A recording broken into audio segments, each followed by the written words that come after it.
Durante más de 25 años, Mao Zedong gobernó a un cuarto de la población mundial. Convirtió a China, una nación atrasada, en uno de los países más poderosos del mundo. Yo diría que era un genio, e incluso los que se oponían a él, los que le criticaban, dirían lo mismo. Detrás de un muro de silencio, sabemos que presidió la muerte de millones y millones de sus compatriotas. Mao se parecía más a Stalin que a Hitler, pero fue responsable de muchas más muertes que cualquiera de los dos. Gobernó como si fuera un emperador, pero seguía siendo un hombre sencillo. Sabemos que no le gustaba lavarse, que se frotaba con toallas húmedas cada noche. Y sabemos que nunca se lavaba los dientes. Vivía como un campesino. Esta es la historia de un hombre que en vida fue considerado como un dios, pero que en el futuro sería juzgado como uno de los dictadores más sangrientos del siglo XX.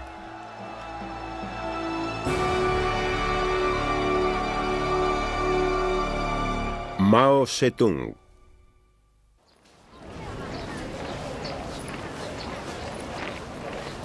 China, el último bastión importante del comunismo en el mundo. Durante más de 50 años, la historia del país ha estado dominada por la sombra de un hombre, Mao Zedong. Se revela como el padre fundador de la China moderna, el hombre que convirtió el marxismo en maoísmo y que dio al pueblo chino una nueva dignidad y respeto.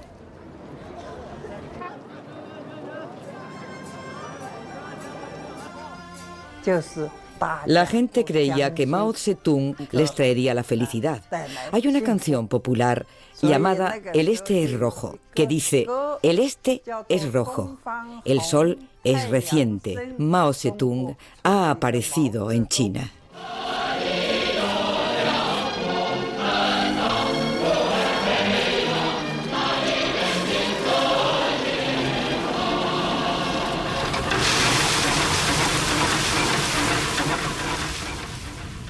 Mao procedía de una familia de campesinos. Sus padres y sus abuelos poseían una parcela de 1,5 hectáreas en la población de Shaoxanshang. Es una pequeña población en la provincia de Hunan, al sur de China.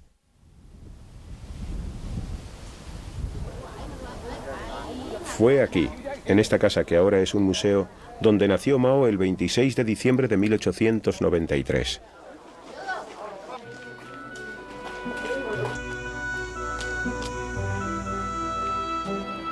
China era una sociedad feudal, donde una pequeña élite vivía bien y millones apenas podían sobrevivir.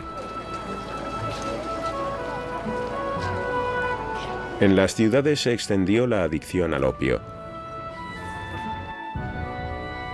En el campo, los señores feudales gobernaban como si fueran reyes e imponían salvajes impuestos. Las revoluciones campesinas eran frecuentes y se las reprimía cruentamente. La vida era dura y brutal.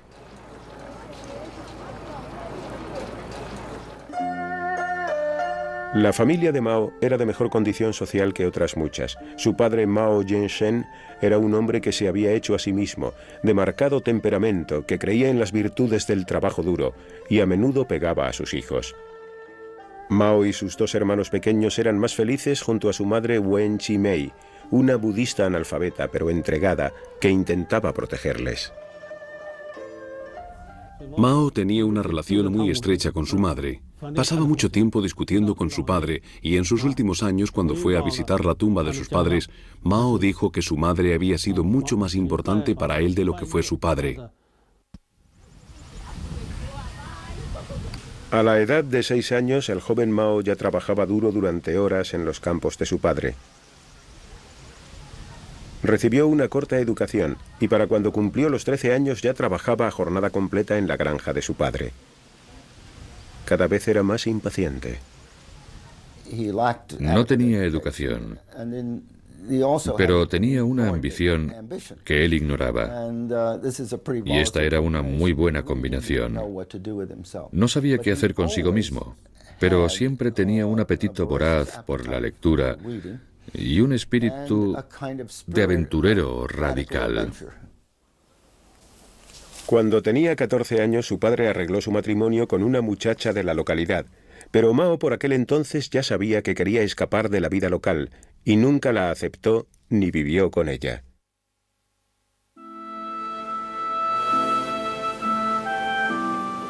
Tres años más tarde, cuando tenía 17, finalmente se fue de casa. Tomó un barco hacia la ciudad de Kansha, capital de la región, donde decidió asistir a una escuela.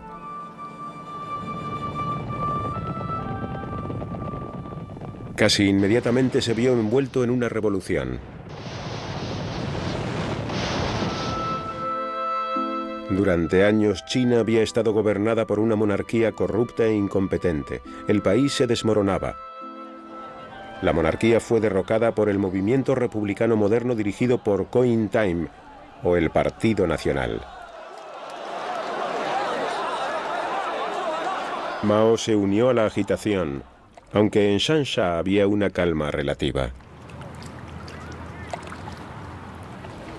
Se apuntó a la Universidad de Magisterio y como gesto de apoyo hacia la revolución se cortó la tradicional coleta china, gesto que hasta entonces había sido considerado como un delito capital. Había bandas armadas y bandidos. Era una época en que una juventud patriótica vagaba por toda China. Se unió al movimiento estudiantil. Soñaba con una nueva China.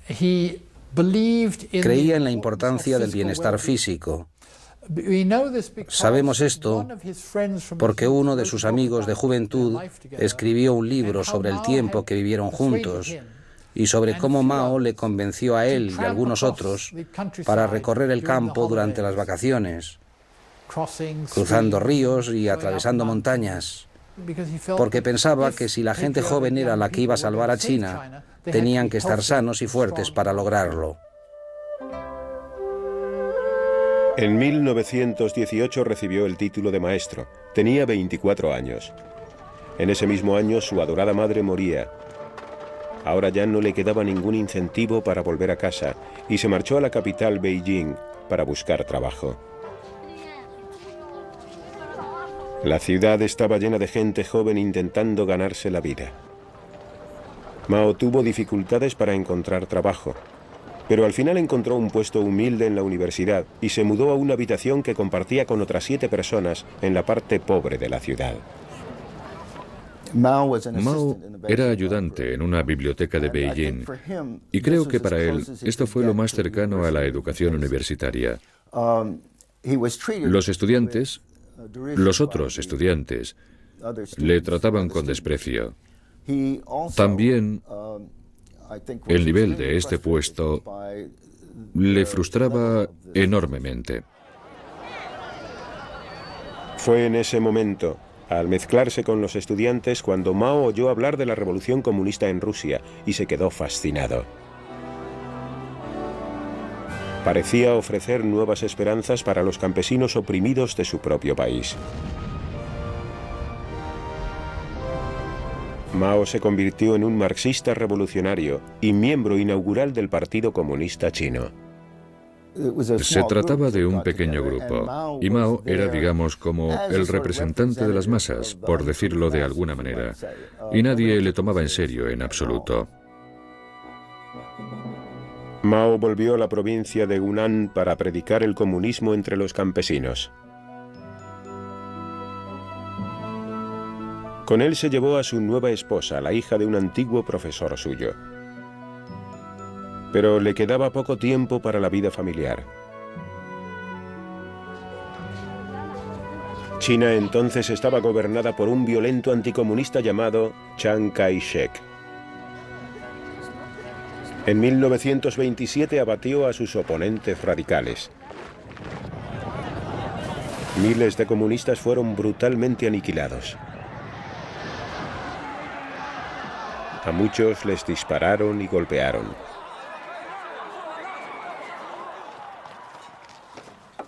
Mao huyó junto con su familia y un grupo de lucha comunista a las inaccesibles y lejanas montañas de Jiangxi, al sur de China, un lugar que él conocía desde su juventud.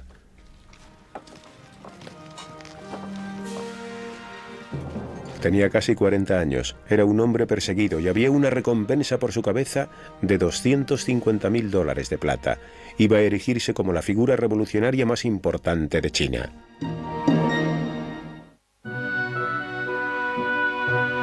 En las lejanas colinas de Jiangxi, los supervivientes del Partido Comunista se reagruparon. Mao y sus camaradas eran proscritos con un precio por sus cabezas.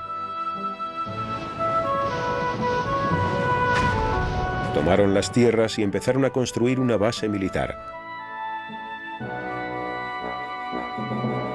A finales de los años 20 ya habían conseguido una estable cantidad de seguidores. Mao estaba en su elemento, le encantaba el movimiento, el peligro y la emoción continuos. Pero sabía que el gobierno de Chiang Kai-shek no tardaría mucho en atacar.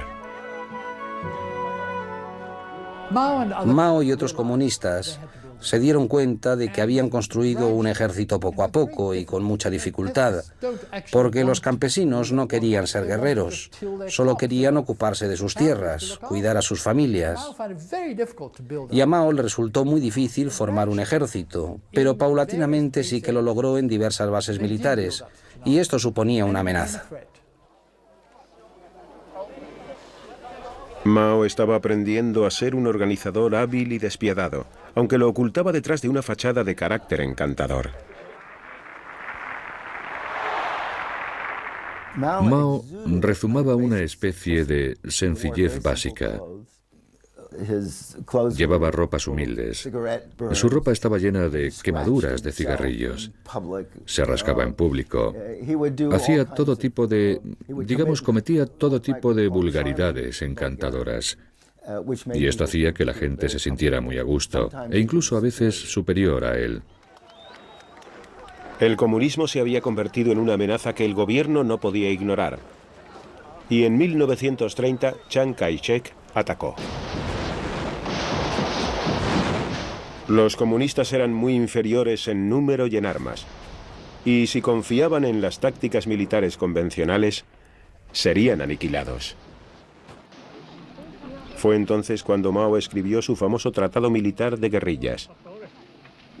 Nunca dejes que el enemigo tome la iniciativa. Retírate cuando avance. Ataca cuando descanse.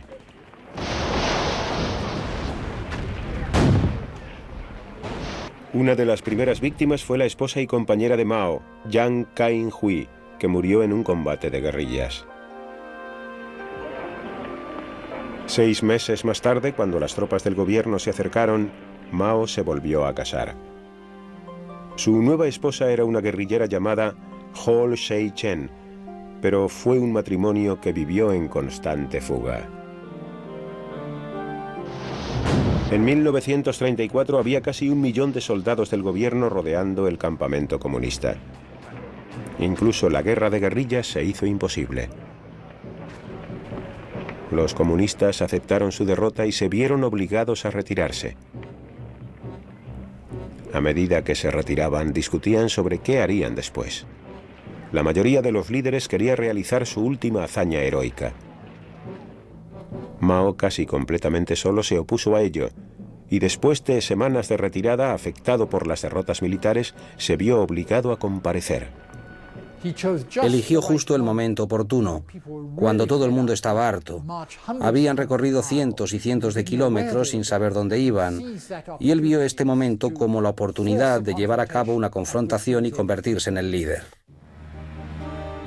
Fue una confrontación histórica, el momento en que Mao se convirtió en el líder incuestionable.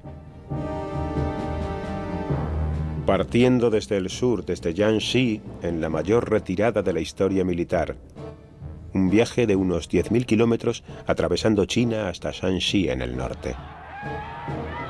Fue conocida como la Larga Marcha. Los ataques que recibían los soldados comunistas eran constantes durante todo el viaje, y el precio a pagar fue alto.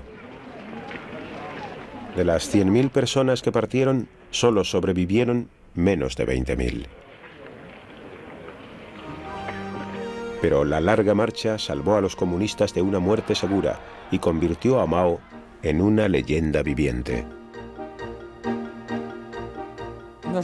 En la escuela aprendíamos cómo Mao y el Ejército Rojo escalaban montañas nevadas y las cruzaban. Eran muy heroicos. Sacrificaban sus vidas por China y también por la liberación del pueblo chino. Por supuesto. Un año más tarde, en 1936, el líder comunista se refugió en la aislada ciudad del norte de Yenan, demasiado lejana para que las fuerzas del gobierno les alcanzaran. Entonces, igual que ahora, Yenan era una ciudad pobre dedicada al comercio y rodeada por escarpadas montañas, y olvidada por los sucesivos gobiernos. Mao y los demás líderes comunistas instalaron sus viviendas en las cuevas típicas de la región. A medida que el rumor de que había creado una nueva base se extendió, nuevos seguidores se añadían, atraídos por su fama de proscrito. Mao podía llegar a la gente tanto a nivel individual como a nivel colectivo. Era un gran comunicador. Pero también tenía una cierta habilidad para escoger el lugar donde contar su historia. En Yenan especialmente, lo hacía fuera de la ciudad, con las cuevas donde vivía la gente a sus espaldas. Y el estado primitivo de estas cuevas implicaba que había una necesidad de renovarlo todo. El sonido de los caballos, el ruido de los equipos militares, los gritos de los soldados en la distancia, hacían, especialmente para la gente joven que llegaba a Yenan, que todo resultara mágico.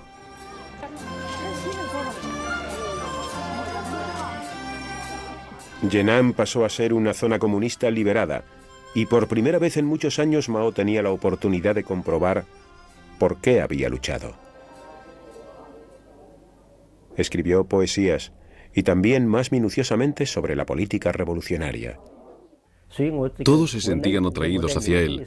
Por sus discursos se podía interpretar que era mejor que los demás líderes comunistas.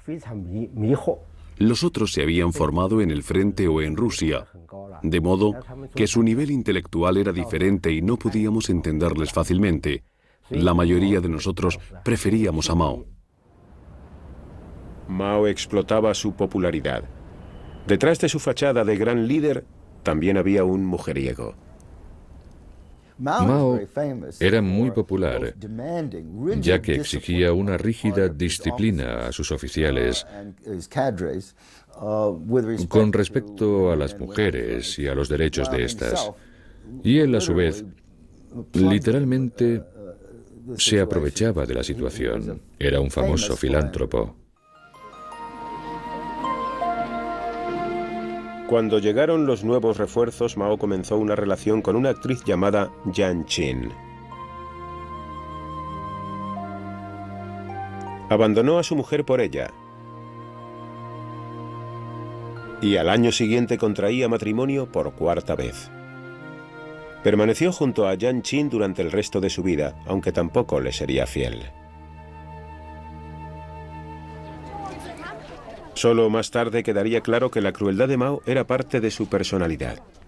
En aquella época, ésta se le disculpaba por las presiones de la guerra. A finales de los años 30, las fuerzas de Chiang Kai-shek se habían trasladado desde el sur y estaban a punto de llevar a cabo un gran ataque.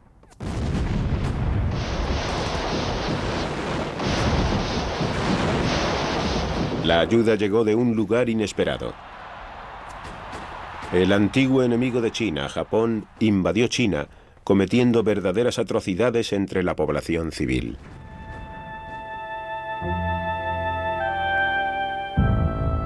Mao vio la oportunidad de forzar la alianza con las fuerzas de Chiang Kai-shek para luchar contra el invasor extranjero. Ocurrió en el momento justo.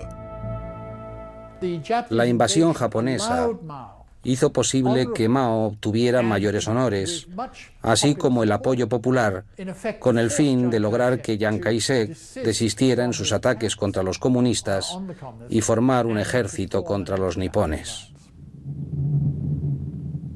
3 años más tarde, China y Japón entraban en la Segunda Guerra Mundial.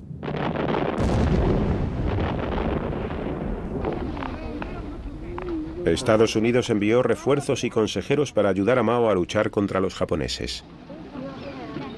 Al final de la guerra, gracias a la ayuda norteamericana, los comunistas eran más fuertes y estaban mejor equipados que nunca.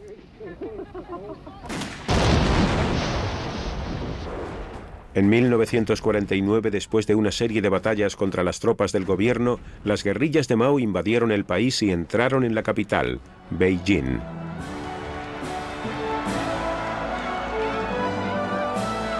La revolución campesina había triunfado. Estados Unidos había ayudado sin saberlo a uno de los líderes comunistas más importantes del mundo. Mao tenía 55 años y era el líder de guerrillas de mayor éxito del siglo XX, pero tendría que enfrentarse aún a mayores retos.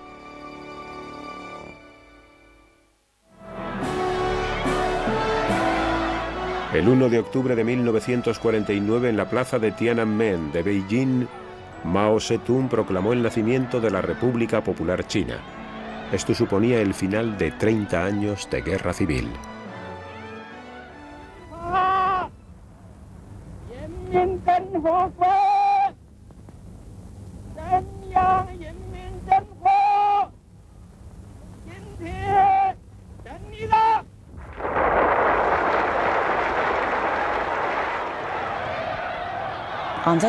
Ese día se nos pidió que fuéramos a la plaza de Tiananmen. A mí me pareció que Mao era una gran persona y el salvador de China, porque hasta aquel momento yo había presenciado la corrupción del gobierno.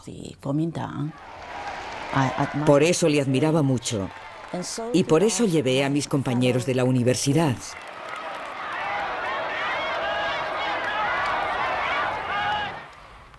Fue muy emocionante oír a Mao decir: «Os declaro la República Popular China».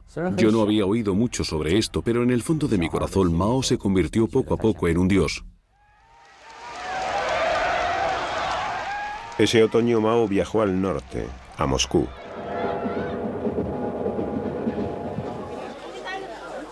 Era su primer viaje al extranjero y no sabía lo que le esperaba. Pero estaba impaciente por introducir a China en el siglo XX y esperaba que su aliado más importante, la Unión Soviética, le ayudara. El líder soviético Joseph Stalin le estuvo dando largas durante semanas, y cuando al final los dos líderes se encontraron, sus relaciones no fueron buenas. Stalin tenía poco interés por China y Mao se sentía decepcionado por la forma tan superior en que éste le trataba. A pesar del caluroso recibimiento, Mao abandonó Moscú desilusionado con su aliado soviético. China tendría que solucionar sus problemas sola.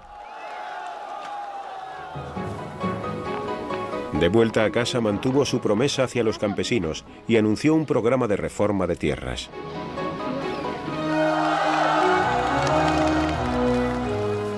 Grandes parcelas pertenecientes a los feudos fueron divididas y entregadas a la gente que las trabajaba.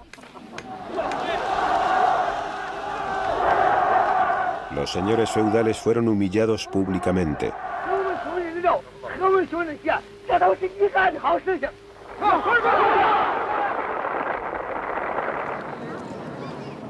Pero en las ciudades el respaldo era menor hacia el comunismo, y mucha gente se resentía de la rígida posición del partido. Había un resentimiento general hacia la rigidez con que el partido trataba a todo aquel que no fuera miembro del partido, hacia la forma en que gobernaban el país, concretamente entre los intelectuales que pensaban que por tradición pertenecían a la élite del gobierno y que ahora habían sido desplazados por oficiales del partido que apenas tenían una educación primaria en el mejor de los casos. Mao percibió el descontento y en 1956 llevó a cabo el primer experimento de democracia en China. Una invitación abierta a los intelectuales del país para que expresaran sus opiniones. Dejó que 100 flores florecieran, que 100 escuelas de pensamiento se expresaran.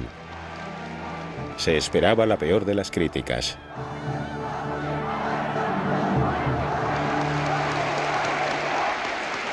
Mao lanzó la campaña Dejar florecer 100 flores con la creencia de que esto daría la oportunidad tanto a los intelectuales como a los estudiantes de expresar sus críticas y esto les dejaría felices y satisfechos. Y realmente pensaba, tampoco lo hemos hecho tan mal en los últimos 7 años, así que ¿por qué vamos a esperar unas críticas fuertes? Pero había malinterpretado el sentimiento general. Aparecieron grandes carteles que criticaban al Partido Comunista y a Mao le afectó mucho la severidad de los comentarios. Mao estaba muy nervioso. A medida que aparecían más y más carteles, cada vez estaba más intranquilo, y uno de mis amigos, que era su secretario, incluso me dijo que había enfermado debido a la preocupación. Fue la última vez que Mao consultó al pueblo chino. Al cabo de poco tiempo abatiría cruelmente a aquellos que se atrevieron a manifestarse.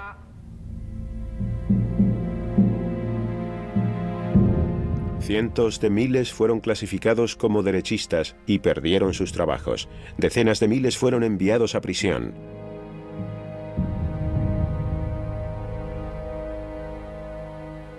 Uno de ellos era el periodista Liu Binyan, que sugirió que el Partido Comunista debería ser más responsable. Le costó creer lo que le estaba pasando. Me declaré culpable porque no podía pensar que Mao se equivocaba, y pensé que era yo el que me equivocaba. Durante 2 meses mi periódico escribió artículos denunciándome. Pensé que estaba acabado, y fui enviado a trabajar al campo. Más de 1 millón de familias se vieron afectadas por la denominada limpieza antiderechista. La mujer de Liu Binyan no vio a su marido durante años. Cuando Liu Binyan fue tachado de derechista, me afectó mucho y me quedé dividida, digamos, en 2 personas. Pensaba que Mao no podía equivocarse. Luego, era yo la que me estaba equivocando. Así que intenté resignarme a la idea de que Liu Binyan era de derechas. Para mucha gente este fue el momento en que Mao perdió el contacto con la realidad y pasó de ser un líder comunista a ser un dictador paranoico y asesino. Era ridículo. Estos escritores no eran de derechas en absoluto. Un amigo mío que estaba en una reunión y no dijo nada, pero que se tocó la cabeza, por eso era de derechas. ¿Por qué? Le dijeron que al tocarse la cabeza lo que estaba indicando era que si hablaba le iban a cortar la cabeza, así que por eso ya era de derechas.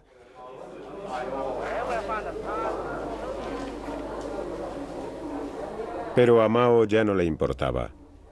Rodeado de sus hombres de confianza, tenía ahora libertad para perseguir sus ideales personales. Pocos se podían imaginar a dónde llegaría esto. En 1958, Mao abandonó Beijing para hacer una de sus giras periódicas por el país. Estaba impaciente por el ritmo tan lento de cambio que llevaba todo y temía que se hubiera pasado el momento para la revolución. Creyó que era el momento de agitar el país y hacer resurgir el antiguo entusiasmo. Mao era alguien que creía en el movimiento. Le encantaba la agitación. Así se lo dijo a su médico. Y está bastante claro por la forma en que se comportaba, y parte de su personalidad era parte de su vida marcial y de la existencia de la guerrilla. Eso es lo que era la revolución. Cuando Mao recorrió el país, de repente se quedó atónito con el potencial del gran ejército de trabajadores. Aunque al país le faltaba maquinaria, tenía mucha más mano de obra que cualquier otro país del mundo.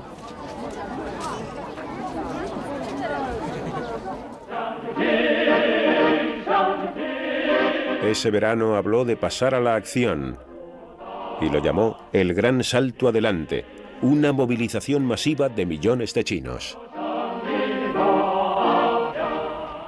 Para ser honesto respecto a Mao, muchos economistas de los años 50 y 60 dijeron que el boom llegaría empleando a los campesinos en la industria local. Esa era la forma de lograrlo. Lo que fue erróneo fue su manera de interpretar que se podía hacer. Oyó a Khrushchev decir que adelantaría a América en 15 años y él dijo, bueno, nosotros adelantaremos a alguien, adelantaremos a Inglaterra en 15 años, eso es. Los efectos se dejaron sentir casi inmediatamente. En el campo se produjo una enorme reorganización de las granjas. En menos de 12 meses, 900 millones de campesinos, que igualaban en número a la población de los Estados Unidos, se emplearon a fondo en las granjas colectivas.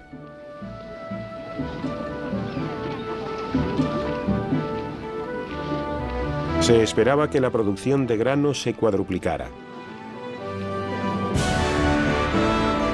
Pero los planes de Mao eran incluso más ambiciosos. El país tenía que producir más acero. ¿Por qué no tenían los millones de chinos que ayudar al país a avanzar y a industrializarse de la noche a la mañana? Se publicó un decreto y el país se convirtió en productor de acero. Ese año el cielo nocturno era de color naranja, ya que millones de diminutos hornos se construían en cada ciudad y lugar de trabajo. Mucha gente no tenía nada que echar al horno. Íbamos a las casas de nuestros amigos para recolectar metal, pero luego ya no podíamos encontrar ni una pizca de metal. Entonces cogimos el calentador y lo convertimos en trozos de metal. Fue algo inimaginable, algo estúpido, pero lo hicimos. El gran salto adelante se convirtió en la mayor movilización humana jamás vista en el mundo.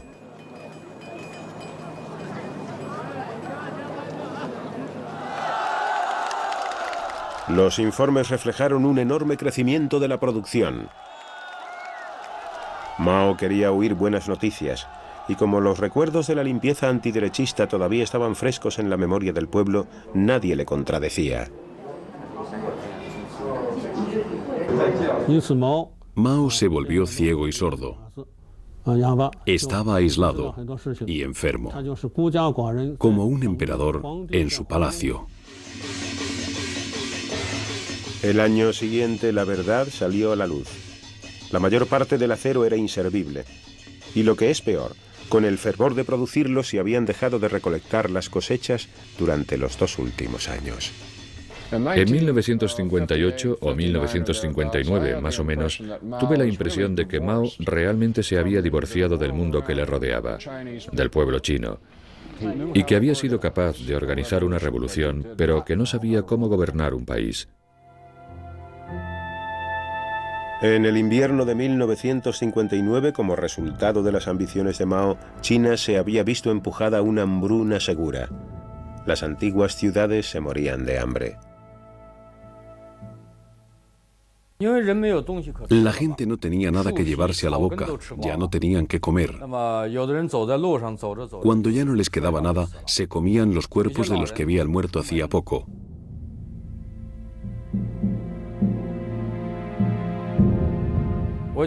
Voy a contarles una historia real. Un marido le dijo a su mujer, si todos nosotros intentamos sobrevivir, ninguno lo conseguirá. Voy a darte mi comida, y cuando yo muera quiero que te comas mi cuerpo y que críes a nuestro hijo.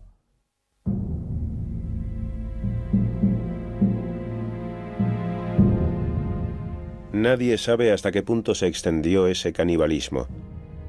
Pero recientes informes sugieren que entre 1959 y 1961 murieron de hambre 40 millones de personas.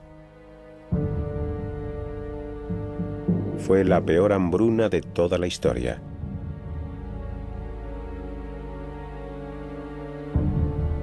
Pero se le ocultaba a la nación el nivel del desastre. Solo los líderes comunistas conocían la realidad. Mao fue dejado de lado y su oponente Yu Shaoxi, un político pragmático, se hizo cargo del país. Por primera vez en 25 años, Mao se vio obligado a ocupar un puesto secundario. Pasaría los próximos años planeando su vuelta al poder.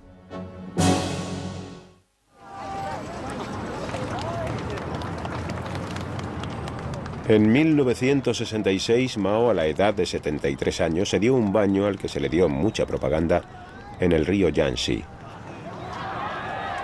Durante años observó consternado cómo el líder chino desmoronaba su revolución.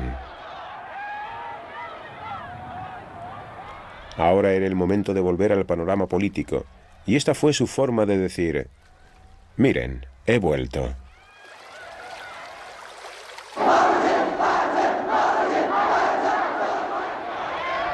Más tarde ese mismo año invitó a cientos de miles de colegiales y estudiantes a una serie de enormes reuniones en Beijing. Calculó que los jóvenes no sabrían nada sobre la hambruna y que todavía seguiría siendo un héroe nacional para ellos. La gente sentía pasión por Mao. Se emocionaban mucho con él. Pensaban que era perfecto. Acudían a estas reuniones, permanecían de pie, esperando durante horas a que Mao apareciera, y le saludaban mientras él desfilaba. Los pensamientos de Mao aparecieron publicados en un libro rojo a principios de los 60, creando una especie de histeria entre los jóvenes. Había publicaciones todos los días en los periódicos promocionando a Mao y al Partido Comunista. Decían que era el salvador del pueblo chino. Su imagen estaba presente en todas nuestras vidas, por todos los sitios. Cualquiera que tuviera la oportunidad de estrecharle la mano ya no se la lavaba. No se lavaba la mano durante semanas y todo el mundo quería tocarle la mano a aquel que hubiera podido tocar la mano del gran Mao. Mao estaba convencido de que el líder de la nación estaba reintroduciendo el capitalismo. Con una total indiferencia hacia el proceso natural de cambio político, reunía a los estudiantes con el fin de derrocar a los capitalistas, término con el que se refería a sus oponentes políticos. China dio la bienvenida a lo que luego se llamó la Gran Revolución Proletaria Cultural. Mao era un gran manipulador del proceso político. Estaba creando el caos intencionadamente con el fin de retomar el poder del partido. No estaba loco. Era muy consciente de que estos conflictos que él estaba creando debilitarían a sus oponentes, con lo que él restablecería su propia autoridad y su propio control. El caos se extendió por China como un relámpago cuando el ejército rojo de Mao se encargó de la limpieza de los asuntos políticos. Muchas de sus víctimas fueron sus antiguos enemigos, los intelectuales.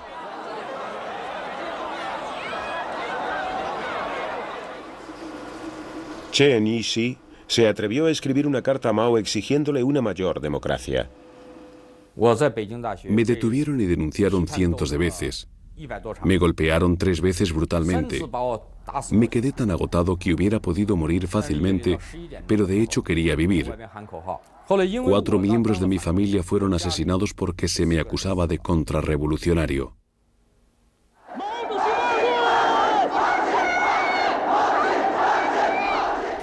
Hubo familias destruidas, padres separados de sus hijos. De hecho, en la oficina de mi marido torturaban a la gente hasta la muerte. Los envolvían con una manta y los golpeaban hasta que morían. Y luego tiraban los cuerpos por las ventanas y decían que había sido un suicidio. Mao estaba al frente del poder.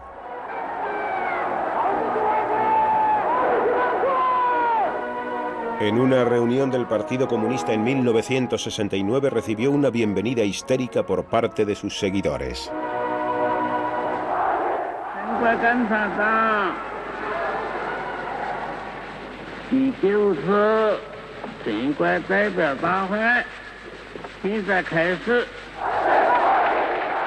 No tenía escrúpulos a la hora de explotar esta nueva popularidad.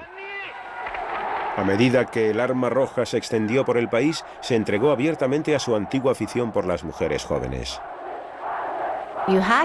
Tenías que pensar en Mao como si fuera un cantante de rock. Era como si al tocarle ya no volvieras a ser la misma nunca más.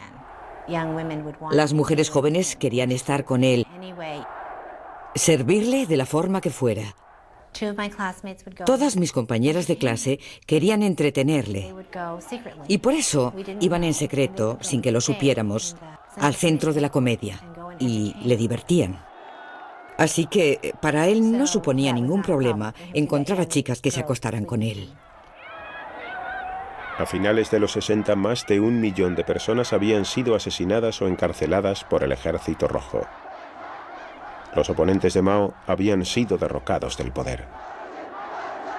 Incluso él se había dado cuenta de que ahora era el momento de restaurar el orden. El Ejército Rojo se desmanteló. Muchos fueron enviados al campo a tranquilizarse. Tras años de caos en China, Mao ahora trataba de liberar a la nación de su aislamiento con respecto al mundo. Era su última y principal iniciativa. En un gesto característicamente audaz, recurrió a su archienemigo, los Estados Unidos, e invitó en 1972 al presidente de Norteamérica, Richard Nixon, a una reunión en Beijing.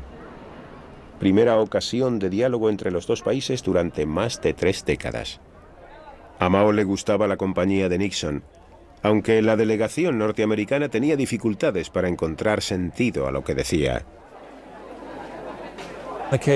Ocasionalmente Mao hacía algún comentario del que no se podía entender o parte o la totalidad de este.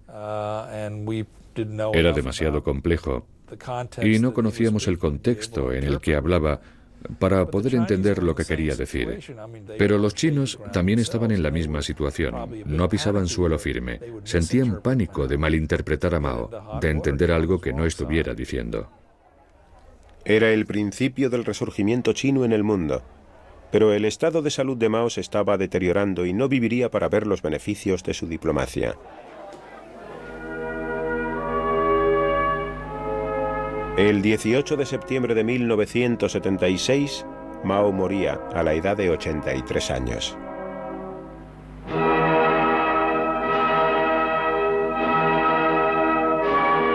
China estaba desolada. Y todavía hoy el pueblo chino se está adaptando a su herencia. Sus malos juicios acarrearon la muerte de decenas de miles de personas. Si le miramos desde este punto de vista, fue uno de los mayores criminales de la historia, aunque también fue un gran precursor del bien.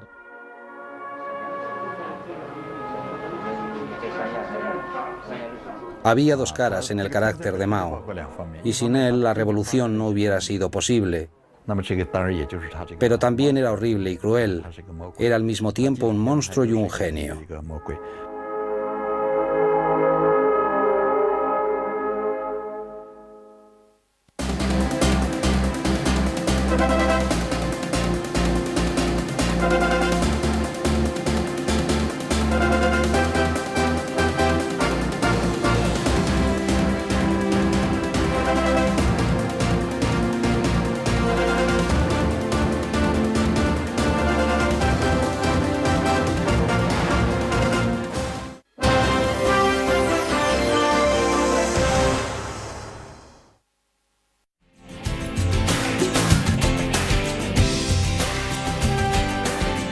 Canal de Historia.